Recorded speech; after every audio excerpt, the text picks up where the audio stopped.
to be consumed by rage at Hamas's atrocities, challenging them to have clear objectives in time of war. He also strongly reiterated American support for Israel. And I want you to know you're not alone. You are not alone. As I emphasized earlier, we will continue to have Israel's back as you work to defend your people. We'll continue to work with you and partners across the region to prevent more tragedy to innocent civilians. And Biden also said that Israel has agreed to let humanitarian aid into Gaza from Egypt as long as Hamas militants don't get their hands on it.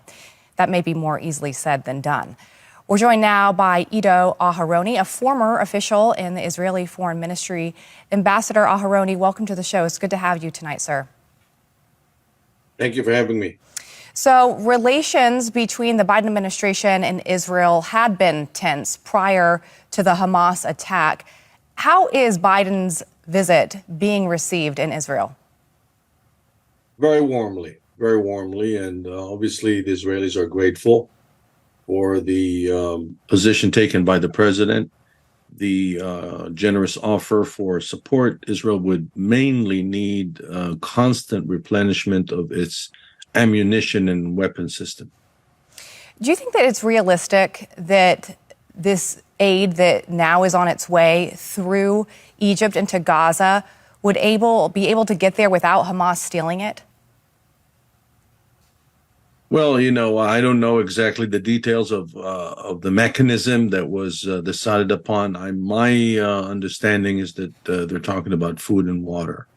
I don't think they're talking about more than that. But whatever it is, one thing has to be understood, that hostages come first, and I think President Biden made it very clear that in the eyes of the United States as well, this situation, before we talk about ground invasion, before we talk about any military operation, we need to know what's happening with the hostages. Many of them, we don't know exactly how many, are American citizens and other nationals. Yeah, there's still a lot unknown about the whereabouts of these hostages as well.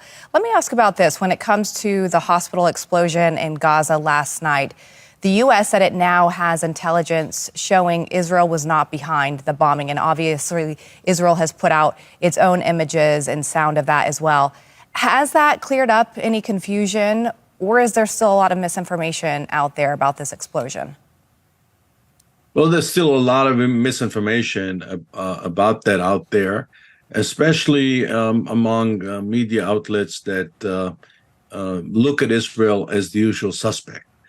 So it's, for them, it's the easiest thing in the world is just to believe everything that comes out of the Hamas or Islamic Jihad. In this case, everything indicates that the origin of this really horrible disaster was not from Israel. Also, so quickly they were able to count exactly 250 fatalities. Very, very suspicious. I've seen videos in my own eyes provided by IDF spokesperson's office that clearly show that it was a misfiring of a rocket by Islamic Jihad. Let me ask you this as well. Iran looms large over this entire war, obviously because they fund and train Hamas and Hezbollah to the north. Do you think that Israel needs to confront Iran directly?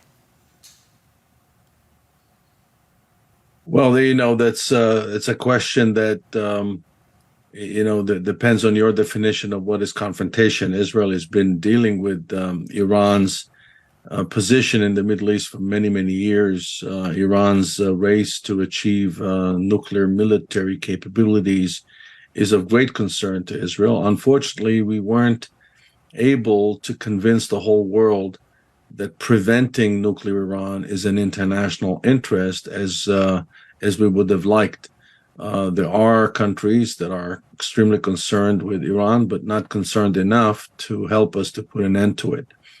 Now, I think after this incomprehensible display of brutality by Hamas and Islamic Jihad, the whole world knows what they're capable of doing.